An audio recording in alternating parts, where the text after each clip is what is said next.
Olá, pessoal.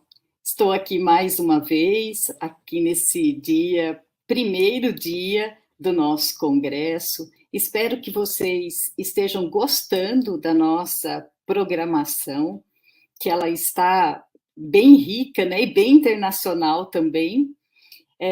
Depois de ouvirmos os professores Saviani e Gatti, brasileiros, hoje de manhã, de ouvirmos também o Imbernon, que é da Espanha, a Rita, que é de Portugal, o professor Thomas, de Moçambique, a Anália, que está em Portugal também, e depois das mesas redondas que nós tivemos aqui ao longo do dia, estamos caminhando para o final da tarde.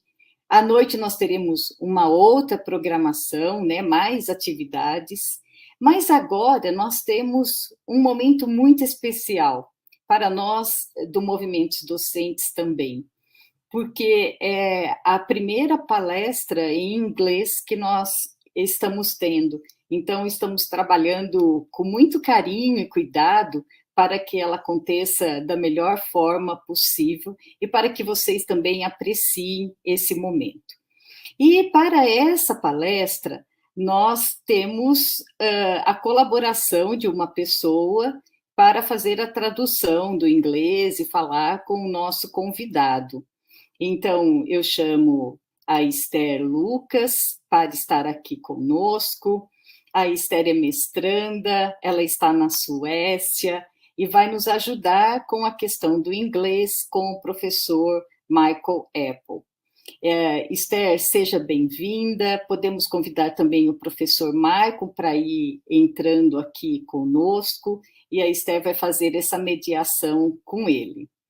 Esther, obrigada pela sua participação. Fique à vontade aí para a sua tarefa. Obrigada. Eu vou transferir para o inglês agora. So hello, everyone. Thank you very much for joining this session. So I will be quickly introducing Professor Michael Apple.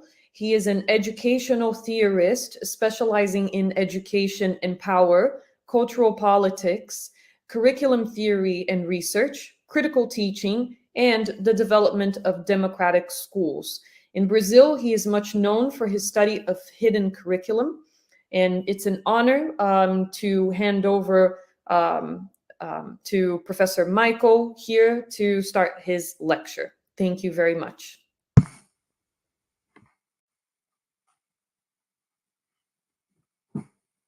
It's a pleasure to be speaking to friends and colleagues and allies in this international movement of solidarity. Many of you may know that I have been coming to Brazil since 1986. In fact, my original office was the office of the military censor during the last years of the military dictatorship. And participation in the struggles of Brazil over democracy have been very important in my own life. So I want to thank the Brazilian people for reminding me of how important it is to continue these kinds of struggles, especially right now, when it is perfectly possible throughout the world, whether it's Hungary, the United States, Brazil, to lose democratic form. There's another reason that speaking and coming to Brazil is very important, and this is even more personal. When my family, who were political exiles from Russia in 1890, many of the family got visas to England and then the United States to work in factories there. And in fact, I worked in factories for many years since I come from a very poor family. But half of the family could not get visas to the United States. They purchased or illegally got visas to a place called Santos in Brazil. Unfortunately, they had to take the name of the illegal visa that they had gotten from someone else and keep that permanently. So whether I like it or not, I like it and that half of my family is in Brazil now. I don't like it because I have no idea who they are.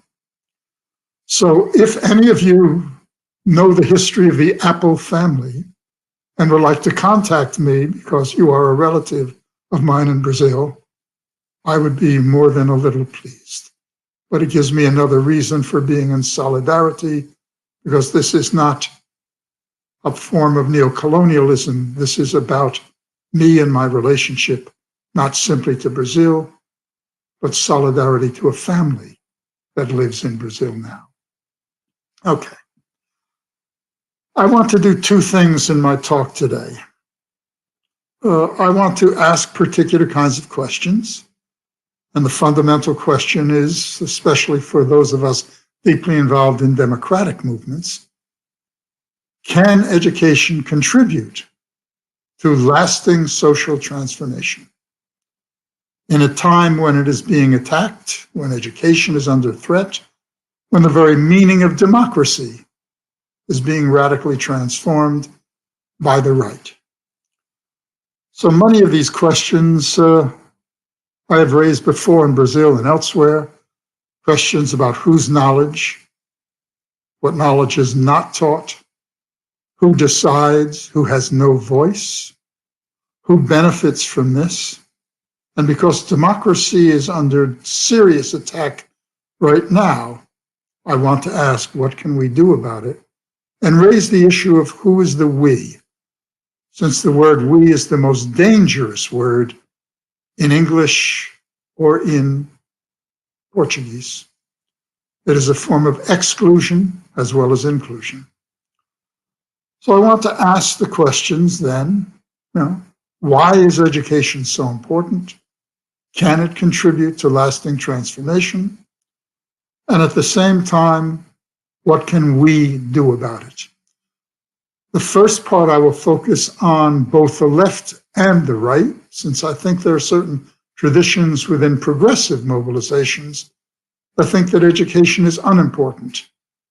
And because I have been strongly influenced by my own work as a former teachers union, teachers syndicate president, but also my continuing work with dissident groups and others and movement work, I want to challenge some of the presuppositions that the left has, at the same time as we want to focus much of our attacks back on the right and its power mobilizations. So that means that I want to start then with a need to think much more powerfully about education's role in society, and again, whether it can participate in changing society's inequalities. Now, there's two key concepts that underpin my talk. One is what might be called relational analysis. We can't even ask and answer the question about education's role unless we see it as having no real independent existence. It is defined, it is placed in a situation where it is constantly being reminded that it is connected to issues of class, gender, race, ability, the destruction of the Amazon, and so much else. So relational analysis says, don't think of things as isolated. Try and understand the relations those things have to the larger society. Let me give an example. When I was making the notes for this lecture, I walked into my office in the teacher education building. I walked into the building in the teacher education building at the University of Wisconsin-Madison. I walked up the stairs.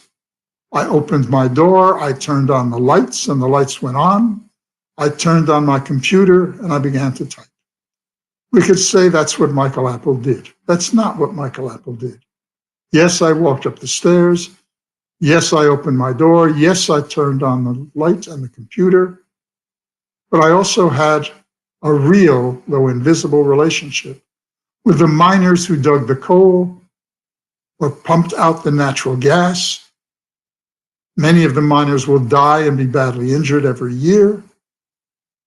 And I had an anonymous but very real relationship with the children who, because of the pollution from that coal, will suffer from asthma, and I had an anonymous relationship to nature, since much of the detritus, the slough, if you will, of the coal is then poured into the rivers and streams and destroys our environment. So in order for me to understand even a simple act like Michael Apple showing solidarity by giving a lecture here, that even that lecture connects me to the relations of dominance and subordination in the larger society, and to the struggles that many of you engage in and that I engage in as well to try and transform that to the syndicates, to the women, to many, many millions of people throughout the world who suffer. I want that to be very clear.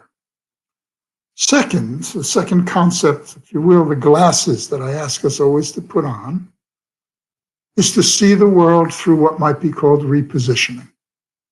Whether I like it or not, even though I have family that I have never met in Brazil, whether I like it or not, I am from the belly of the beast.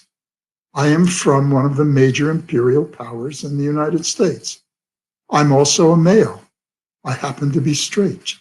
I was born very, very poor, and I'm the first person in my family to finish secondary school.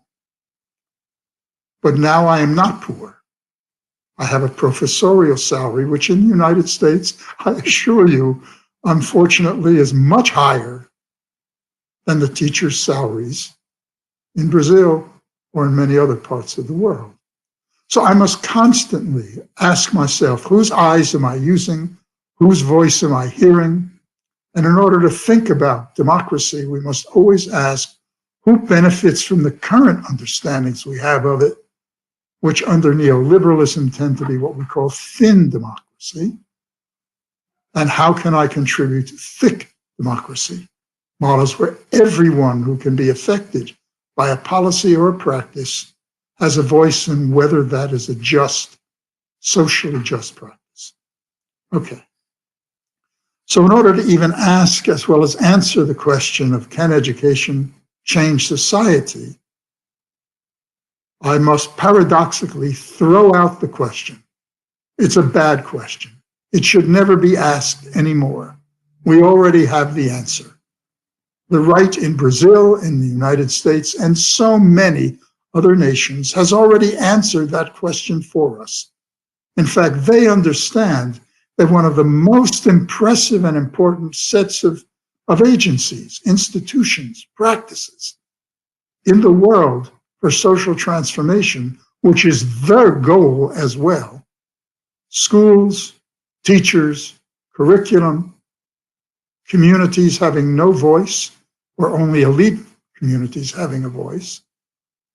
That's how they would answer the question. So they have formed what Antonio Gramsci called a new hegemonic bloc, though it's not that new in Brazil. If we want to think about this, we want to think of it as like an umbrella. And it's not simply capital, and that's very important. We understand it is not simply capital, finance capital, industrial capital. Yes, they are very powerful, but there are other elements, certainly in Brazil and the United States, that make up this new hegemonic bloc that is answering the question for us about how education can lead to rightist, ultra-conservative and neoliberal social transformations. And there's four groups holding their hands of this umbrella. The first is something that's very powerful in Brazil and my own nation as well, and that's neoliberalism. Private is good, public is bad. The more we can commodify everything, the more we can make teachers compete with each other as if they were small businesses and have to show how good they are by test scores. The more I can do that, the more, in quotes, democracy it will be. So democracy is simply choice on a market. It's a selection from commodities. Schools are like bottles of cachaça. They can be bought and sold. And for them, it is they want a weak state. That's a fiction, since we know the state is quite strong in assisting the exploitative relations of capital. But they believe for everyone else, they want a weak state. Though again, it is a fiction of a weak state, as we see police going into favelas and shooting citizens. That is not a weak state. That's a very strong state, but a repressive state. There's a second group that believes in neoliberalism and setting the economy loose, and very few regulations. But this is a group with a cultural agenda. It's what I have called neoconservatism or new conservatism, and they believe in a very strong state over the knowledge and values that we want the future generations to teach. So they want a national curriculum, and this is a group that you will be familiar with. It is one of the groups behind the vision of schools without parties. That is, it wants to regulate and have what we might call absent presences. Here is what you can teach, but here is what you must remove from the school. And the government's role is to make certain that you don't teach about Afro-Brazilian history. You don't teach about corruption. You don't teach about race. You don't teach about sexuality in the body. And in the United States, in 21 states now, we have laws that will penalize teachers if they do in fact teach this. So this is international. So they want a strong state over the control of the body and the control over knowledge. A third group, which again is very powerful and increasingly so in the United States, in Hungary, in Brazil as well, is what I have called authoritarian populists. These are religious fundamentalists who believe that God speaks to them, but not to you or me. I want to be cautious about this because I work with progressive religious activists all over the world, many of whom say the following: Jesus gave up his life for the poor. I will do exactly the same. And I can do nothing but applaud that feeling and that commitment. But this is a group in Brazil. It can be seen in the theology of prosperity and the millions of adherents to that, in the movement by Catholic bishops and other religious leaders towards the right. And this is a group, again, that simply believes that God said it, I believe it, and there can be no argument. And they believe they have the answers to this. So more conservative religion will bring us more democracy. And then finally, and this is quite important, there is what I want to call new managerialism. This is a group of middle-class people who are experts in school measurement. And they believe one simple thing: if it moves in classrooms, measure it. The mark of a good teacher is test scores, not whether the teacher is able to build a more democratic curriculum. It is only test scores, which means it must be conservative. And this is a group that believes if it moves in classrooms, measure it. And if it hasn't moved, measure it anyway in case it moves tomorrow. You'll forgive my being cute about this, but this group under the umbrella is very, very strong, but also it's much larger than we anticipate. So this group, the new managerialists, would never vote for Bolsonaro. They would undoubtedly vote for Lula. But their own advancement within the state and within the economy depends on a technical vision, on measurement, on efficiency, on knowing where you're going, no uncertainties. So all of these groups are formed a new hegemonic bloc, and all of them are now using schools in ways that transform our society, that transform the economy, that transform our daily life, that transform how we even think. And that notion of how we think, having a common sense that is increasingly moving towards the right, becomes crucial parts of my argument. So what can we learn from the right? As Gramsci says, we can learn from the right that this is not a war of maneuver, it's a war position. That is, as Gramsci reminds us, in social transformation, everything counts. Everything is important. School curricula are important. Teachers' lives, the fact that that they're losing their autonomy in many places, that in Porto Alegre, they are attacking the citizen schools and attacking participatory budgeting. That is, all of this is crucial. Gender is crucial. Class is crucial. Indigenicity is crucial. And we can see that, for instance, in the murders that go unpunished of indigenous peoples' leadership in the Amazon and elsewhere. So the fact that there are illegal mines, that the Amazon is being burned so that we can have more cattle and more soybean farms, shows that the very notion of being indigenous is threatened. The very lives of people are being threatened. And that means that there's great significance in the struggle over consciousness and common sense. We must change who people think they are, what institutions they think are important, and we must connect to their fears, and we must increase the fears that they have.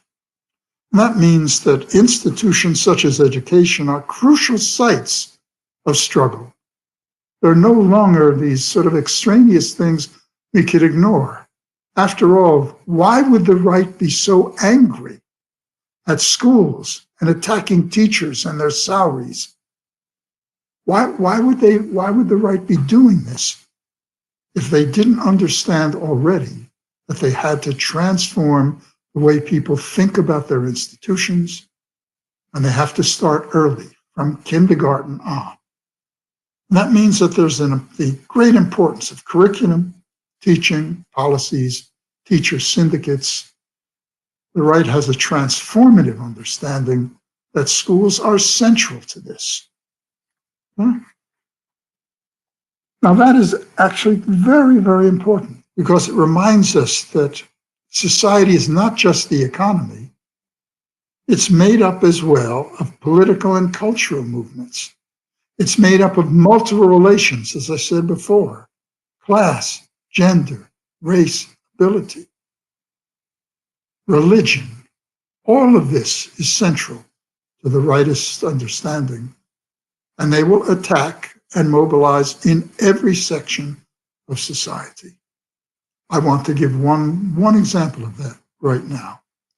So right now, as I mentioned, in the United States, put in place by President Obama, not by Donald Trump.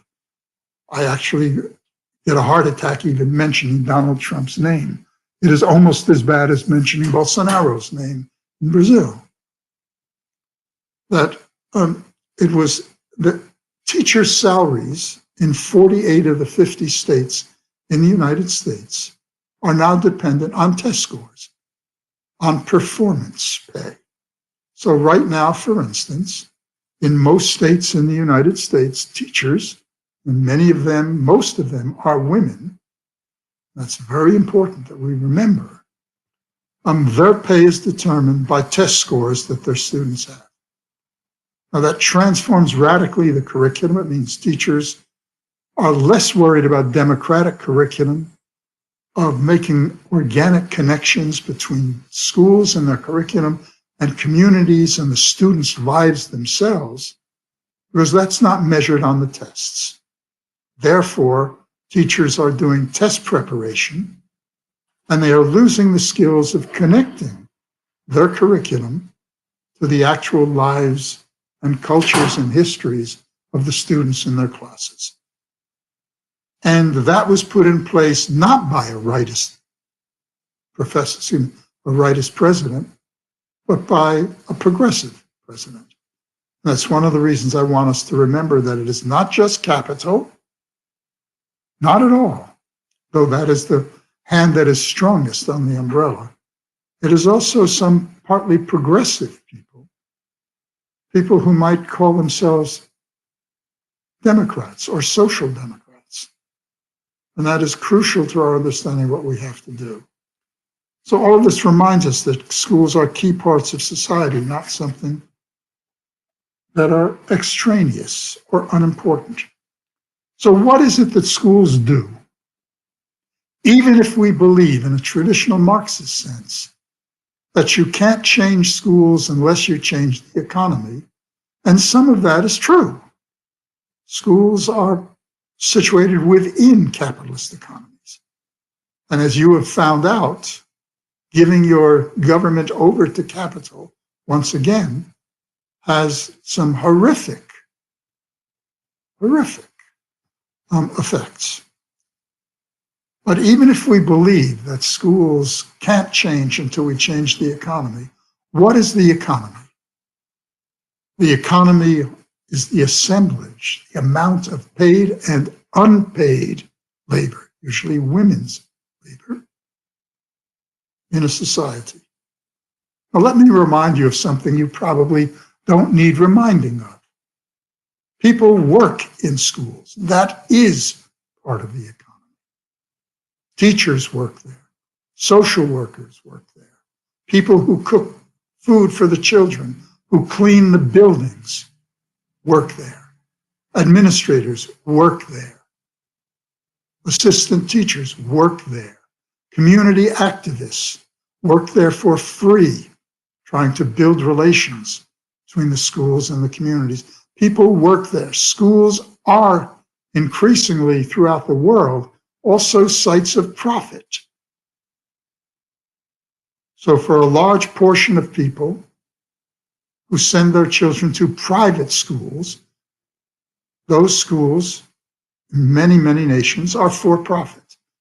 So that one of the fastest growing school reforms in the United States is vouchers. Voucher plans are checks that the government gives to parents to take their children out of public schools. And the vast majority of these parents are putting the children in for-profit schools. Many of the schools go bankrupt because they are so poor, not economically, but because they don't understand what it is like to educate children, especially children from favelas and working class areas. So schools themselves are sites of profit. They are part of the economy. Struggling with them and in them is struggling in the economy. But schools are also places that certify official knowledge. From this vast universe of possible knowledge, only a very limited group of that knowledge is put in schools. So Afro-Brazilians have had to struggle for centuries to have their history, their very bodies recognized. Thank goodness those movements exist, and thank goodness those movements are now having an impact on what is taught in many, many schools throughout your nation and my own. But we also have to ask, again, what is missing? And in many, many schools, it is the history, for instance, not just of enslavement, but it's the history of poor people. It's the history, increasingly, of literature from below, of music from below. And that is absolutely central, since one has to see oneself as valued. And one of the things that schools do by teaching new forms of knowledge, knowledge from below, more democratic forms of knowledge, is that they give students new identities. I become a product of that. I come from a family, again, that is the first generation of finishing secondary school. And it was teachers who saw something in me, in this poor and working class young boy, that said, he likes to write. He likes to talk. He might be a good teacher. So I could not be here unless there were teachers deeply committed to more democratic curriculum, giving me an identity that I never dreamed of. But schools are also sites of social movement creation. So we can't understand, for instance, African-American mobilizations, indigenous mobilizations, the mobilizations of women against oppressive conditions of an economy that sees them as not being quite worthy enough intellectually All of that is part of the history of my nation, and unfortunately, your own as well. People mobilize. No person, no groups are puppets. They act back. And one of the sites, one of the places, one of the institutions that people acted back and created movements that said, you cannot do this to us anymore. They created a collective we, were schools. And because of that, schools became sites, arenas, if you will, like a football field for developing and learning tactics. So even when these movements for greater democracy in education failed, as sometimes they do, people learned from the failures. So I come from a family of political activists who worked in factories, and many of those strikes and many of the teacher strikes in the United States at first failed. But the continuation of them also served as teaching devices, where teachers learned from the failures and knew that in the United States, if I form alliances with communities in favelas or in any community, then I will gain support. So schools and education became sites of learning how to build more democratic movements. Finally, and any of you who are engaged in democratic schooling know about this, schools are institutions of social experimentation.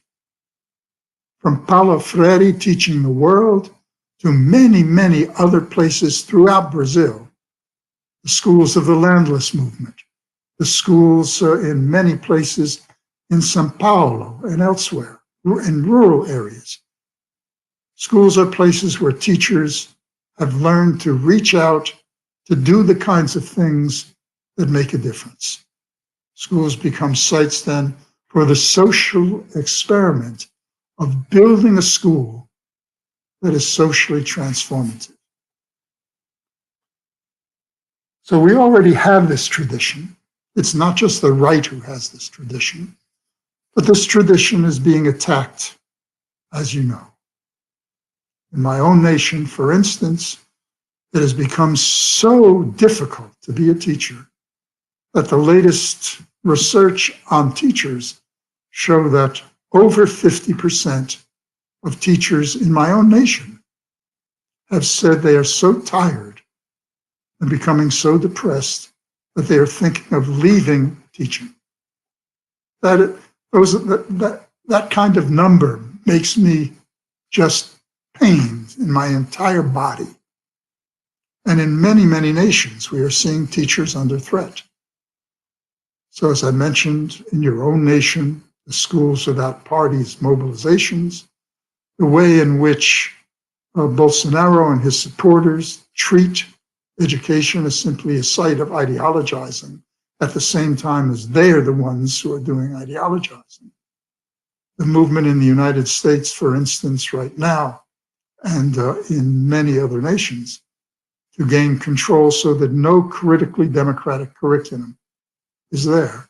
And this is now affecting universities. So many universities in Hungary, in the United States, and in other nations in Latin America, as an example, those people in teacher education have had to take their class outlines, their syllabi, and send them to an official office in the government so they can be checked to see if they are teaching only things that dominant groups want.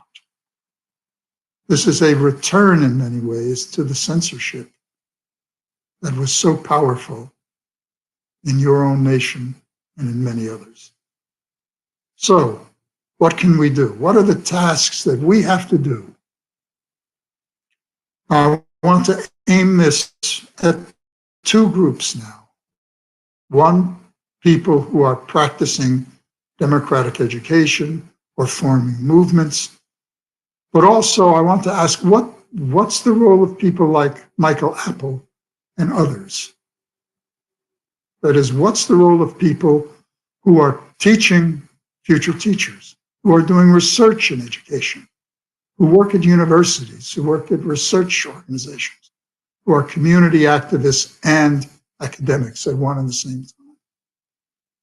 So in many ways, I want to say, what is the role of the scholar activist? And underline the word activist, because I don't think that we can ever stand on the sideline, to stand on a balcony looking down at these movements. If people like myself and others who are educators don't participate in it, there can be, then I think we are acting unethically. So there are about 10 tasks that I want to ask.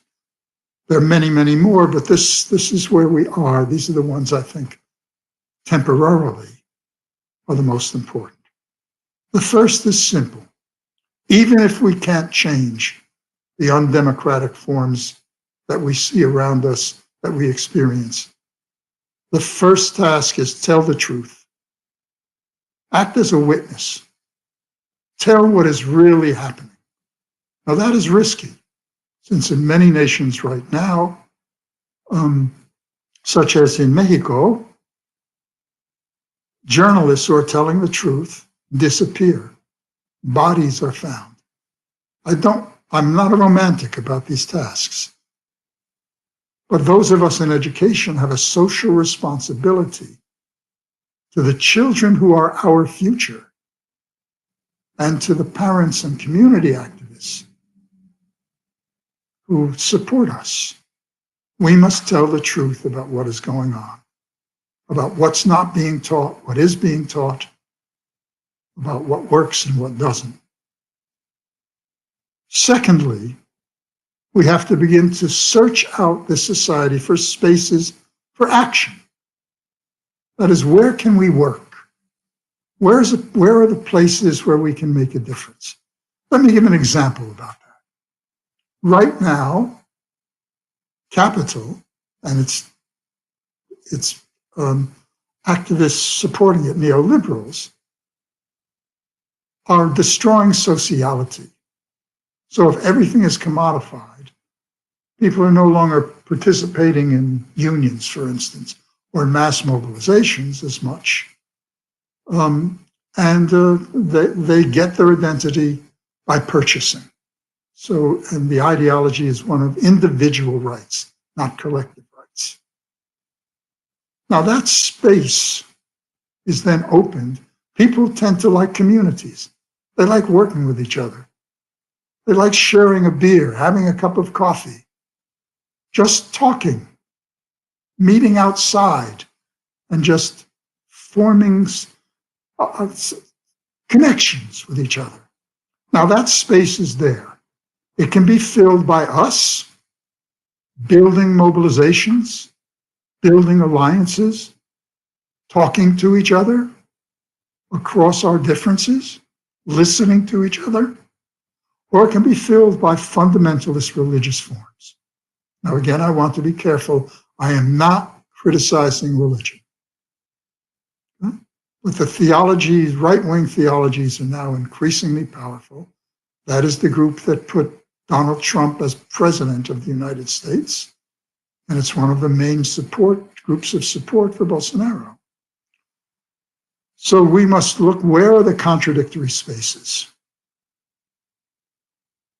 Then third, and this in my mind is absolutely central, we must act as critical secretaries of critically democratic education.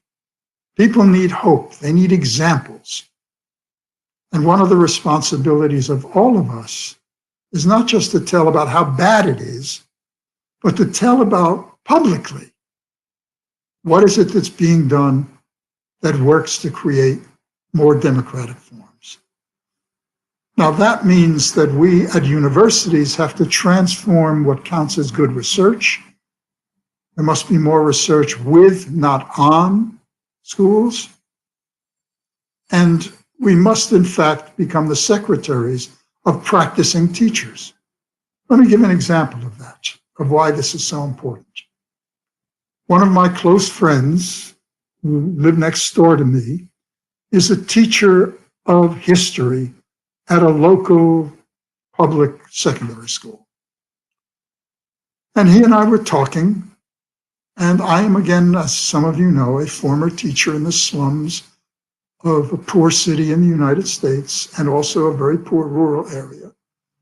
So I feel the need to still go into schools and work with kids and also to have a conversation with my friends about what it's like to be a teacher now. So his name is Gregory. And I said, Gregory, hey, my friend, how was teaching today? And he looked at me and he said, Michael, it's a day like all days. I didn't have time to go to the toilet. That is the best description of teaching I have ever heard in my life. I didn't have time to go to the toilet. And if I were to ask him, and he's committed to democratic forms, and one of the best teachers I know about teaching everyone's history, to stop the hegemonic curriculum. But he doesn't have time to go to the toilet. That means I have a certain set of social responsibilities. I must be his secretary. I must show what he is doing. I must make it public. As critical social theorists say, the subaltern always speak, but sometimes elite groups aren't listening. So part of my task is to make visible his speech. So we act as critical secretaries. But we also have to keep these traditions alive. Critical understandings of democracy were widespread among many mobilizations, but they're now under threat. So part of our task is keeping the traditions of critical work and critical understandings alive, critical history, reminding people that they stand on the shoulders of people who struggled for these traditions for centuries before them, asking critical questions, thinking of education in a Freirean way, using critical feminist and anti-racist understandings. Those are under threat now. We have to keep them alive. That means those of us at universities must write. We must keep the traditions alive. We must argue against the attempts to say, why are we teaching things that aren't economically valuable? Let's defund them. Right? Why should we teach about the brilliant histories of Brazilian literature and poetry and music of all kinds, of the arts? Why is that important? We just want teaching for the economy. Yet to be fully human, to be Brazilian, means you're not just a worker for pay or for not pay. You also have traditions of cultural form and content that make you as a nation and as a people who you are, a multiplicity of traditions. And part of our task is to defend these, to keep them alive, and to learn and teach about the theories that justify them. And that means that we must give one's knowledge of these movements to movements. It's not automatic that people know these histories, that they know these traditions of critical work in education and democracy in workplaces and factories, of women having rights. So in the United States, our Supreme Court has said women cannot control their own bodies. So we are losing these traditions. So it's crucial that these traditions be kept alive.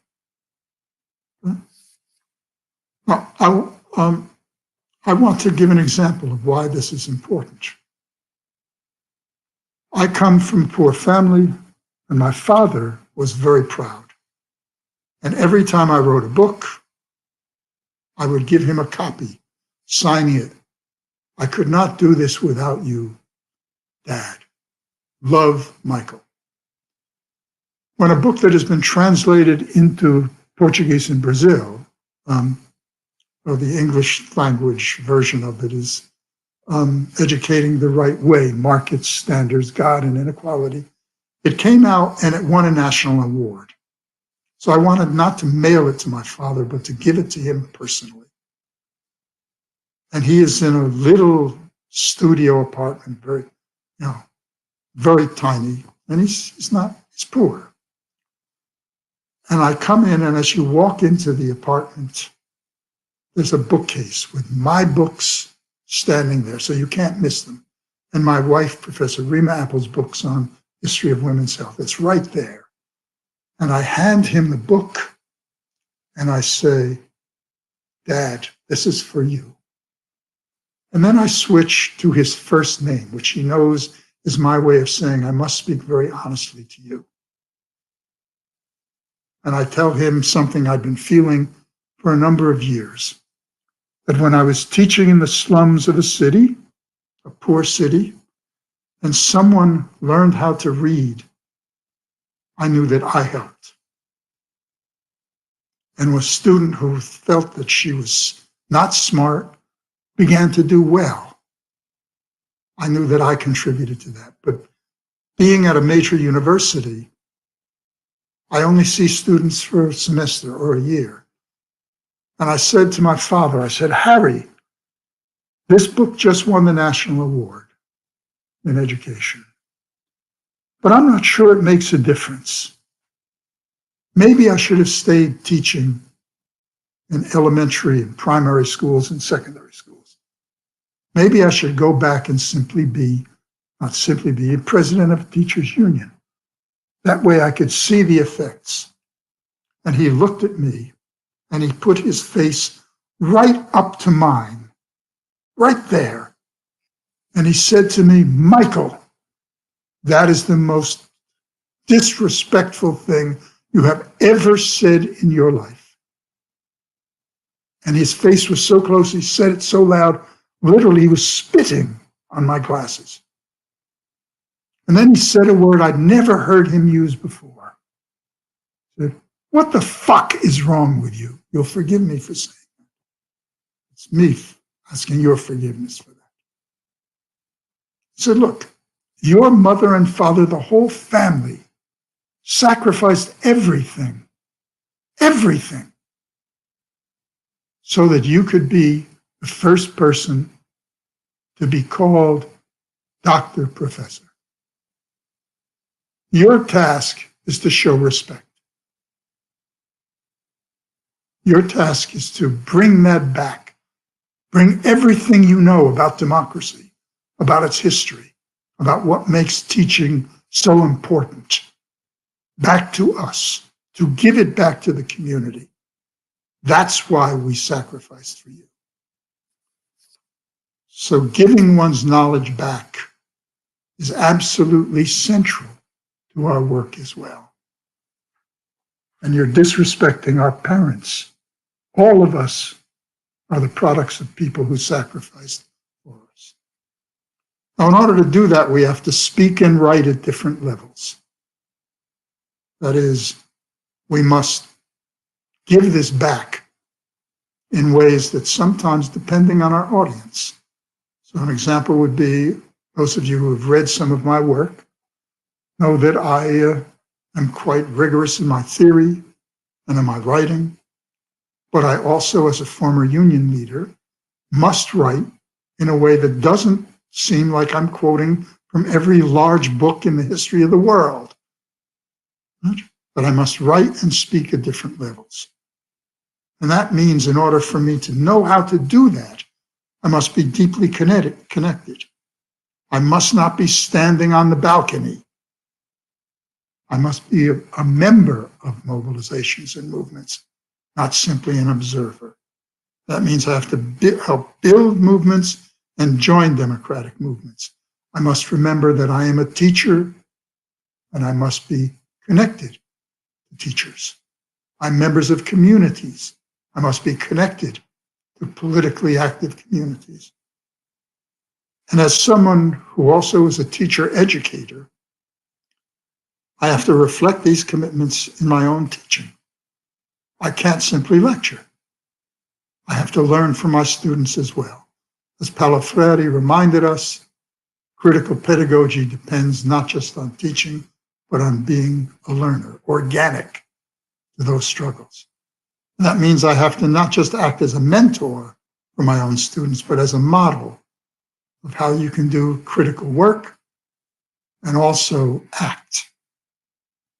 And finally, I must expand the spaces for those people who aren't there. Who's missing from our conversations? What are we excluding from our movements? So those people who believe that class is the fundamental form, that we struggle over class in the economy, we want to applaud them for their work and our work in doing it. We want to ask, do you remember that this society would not exist if it wasn't for the unpaid labor of women in the home? So when neoliberals destroy healthcare, when they destroy social workers, when they destroy funding for community work, it's women in the community who are asked to do that. So gender must be equal to class. What about issues of sexuality? What about issues of race? My own nation would have no economy if it hadn't been for the enslaved millions of Black workers, literally enslaved. My university is on stolen land. There were indigenous people there, and there are still indigenous people. And we are destroying, as you are, in many ways, in our governments, particular kinds of places that they have called nature and our home. So, let me conclude with some final points. I've laid out an analysis of why education is so crucial, trying to value the work that so many of you are doing. But we must never be romantic. This is not easy. There will be failures. But we must ask, if not now, when? If not me, who? We have to reestablish hope, because hope is a powerful resource. So we should think of ourselves as optimists with no illusions whatsoever. Let me remind you one of the points that I made at the very beginning of my lecture.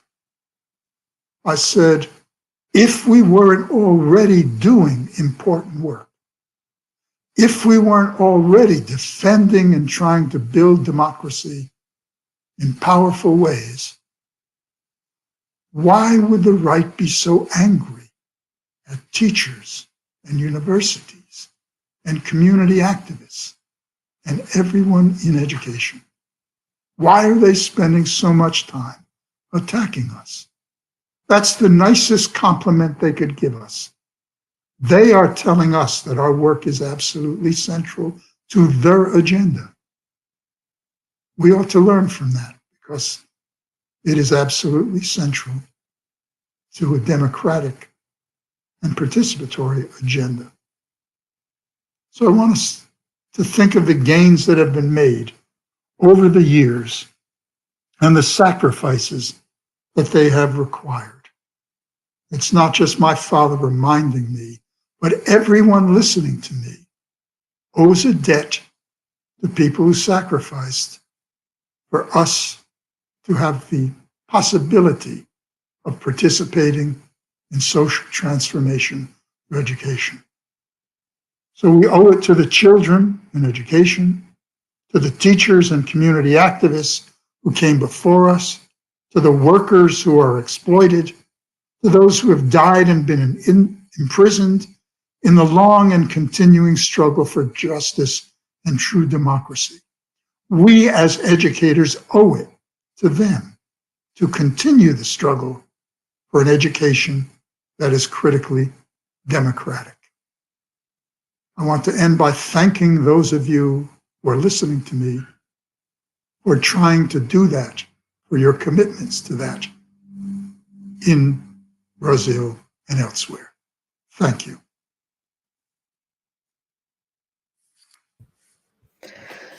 Thank you very much, Professor.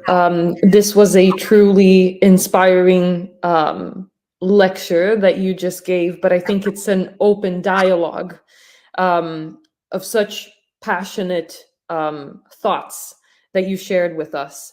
And it makes me think that thought and action belong together. And I believe this is precisely the objective and the aim of the teacher movement and of this conference, is to put these two sides together so that we can advance towards a more equal, towards a more justice and democratic education. So thank you very much. Let us all be attentive and strong to continue doing what we do.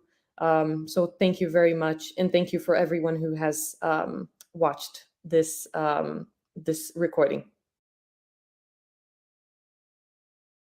Thank you for your work.